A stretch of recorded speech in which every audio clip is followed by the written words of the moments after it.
semua, perkenalkan nama saya Uninda Melani Rizkia dan di video ini saya akan menjelaskan tentang analisis kasus perusahaan Maxim yang mulai dari identifikasi masalahnya, terus penerapan model bisnis, serta alasan inovasi teknologi tersebut diterapkan hingga manfaat dan implementasinya. Ini aku akan menjelaskan dulu. Maxim itu adalah perusahaan layanan transportasi online asal Rusia yang berdiri sejak tahun 2003 dan beroperasi di Indonesia sejak tahun 2018. Yang awalnya Maxim hanya menyediakan layanan pemesanan taksi melalui telepon, namun sekarang seiring berkembangnya zaman, Maxim bertransformasi menjadi aplikasi transportasi online yang mirip dengan Gojek dan Grab. Yang pertama, di sini saya akan menjelaskan tentang mengenai diagram flow proses bisnis yang berhubungan dengan revenue cycle. Dan secara umum, alur pendapatan Maxim dimulai dari pelanggan yang melakukan pemesanan layanan transportasi melalui aplikasi, dan setelah itu pemesanan diterima, driver menjalankan order tersebut sesuai titik jemput dan titik antar yang sudah ditentukan dalam sistem. Dan selanjutnya, perjalanan selesai, pelanggan melakukan pembayaran baik itu tunai maupun non-tunai. Dari pembayaran ini, sistem Maxim akan secara otomatis memotong komisi dari perusahaan dan menyalurkan pendapatan bersih untuk driver. Dan lalu seluruh transaksi dicatat dalam sistem revenue manajemen Maxim, yang dimana data tersebut menjadi dasar bagi perusahaan untuk menghitung total pendapatan harian, arus kas, dan performa keuangan. Nah, dari diagram tersebut terlihat bahwa ada 3 masalah utama yang mempengaruhi efisiensi revenue cycle Maxim. Yang pertama adalah low map asuransi, yaitu ketidakakuratan titik jemput dan titik antar. Akibatnya driver sering kesulitan menemukan pelanggan, sehingga waktu dan bahan bakar terbuang. Efisiensi operasional turun hingga sekitar 15%. Yang kedua adalah cash dominance atau dominasi pembayaran tunai, karena pelanggan masih banyak yang membayar menggunakan cash. Arus kas masuk ke perusahaan menjadi lambat dan dana kerja tidak langsung bisa digunakan untuk inovasi.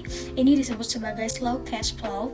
Dan yang ketiga adalah weak customer lock-in, di mana pelanggan mudah berpindah ke kompetitor seperti ke Gojek atau ke Grab karena tidak ada keunggulan yang membuat mereka tetap setia pada aplikasi Maxim. Oke, selanjutnya di sini ada 3 bisnis model yang dipilih.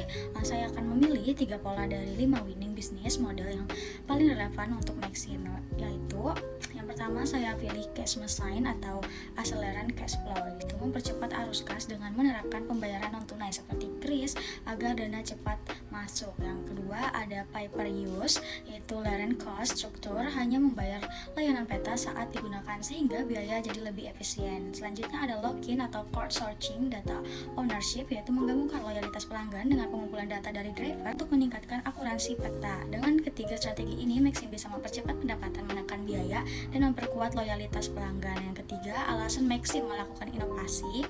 Di sini saya memilih ada 3 alasan utamanya Maxim melakukan inovasi. Yang pertama, untuk mengatasi masalah operasional dengan meningkatkan akurasi peta yang menggunakan teknologi RAPI atau crowdsourcing data. Dan yang kedua, itu mempercepat arus kas karena sistem non-tunai kris membuat dana lebih cepat berputar dan perusahaan bisa membiayai inovasi sendiri. Dan yang ketiga, itu meningkatkan loyalitas pelanggan dengan pengalaman pengguna yang lebih akurat, aman, dan efisien. Jadi, inovasi Maxim bukan hanya soal teknologi, tapi juga strategi bisnis agar bisa mandiri dan kompetitif. Next, selanjutnya ada manajemen perubahan dan KPI. Di sini, agar perubahan berjalan dengan baik, Maxim perlu roadmap implementasi selama 12 bulan. Yang pertama itu ada quarter 1, yaitu fokus ke keuangan dan stabilisasi arus kas, target break even point. Yaitu misalkan di bulan pertama itu kayak mereka terus berfokus ke keuangan dulu, dan selanjutnya ke kedua yaitu mereka berfokus ke validasi kualitas layanan, yaitu dengan meningkatkan rating pelanggan dan akurasi peta di atas 90%. Dan selanjutnya di akhir yaitu Q3 sampai Q4 yaitu memperkuat retensi pelanggan hingga 80% dengan branding dan program loyalitas.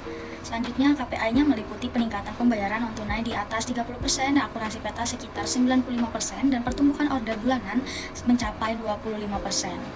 Oke, selanjutnya manfaat teknologi bagi perusahaan dan pelanggan. Di sini dari sisi perusahaan, teknologi juga membantu efisiensi biaya hingga 80% dengan mempercepat cash flow dan menciptakan aset data berharga untuk mengembangkan AI. Dan dari sisi pelanggan juga manfaatnya adalah titik jemput lebih akurat, pembayaran lebih praktis, dan pengalaman perjalanan yang lebih nyaman. Dan dari semuanya, inovasi dan transformasi bisnis yang dilakukan Maxim bukan hanya untuk meningkatkan kinerja internal, tetapi juga untuk membangun kepercayaan para customer balik lagi ke dia, dan untuk menjaga loyalitas pelanggan di pasar transportasi online di era sekarang itu yang kita tahu sendiri bahwa reputasi Maxim itu sangat kurang banget dibandingkan dengan kompetitor-kompetitor lain. Jadi guys, sekian dari presentasi saya dari studi case kasus Maxim. Terima kasih sudah menyimak.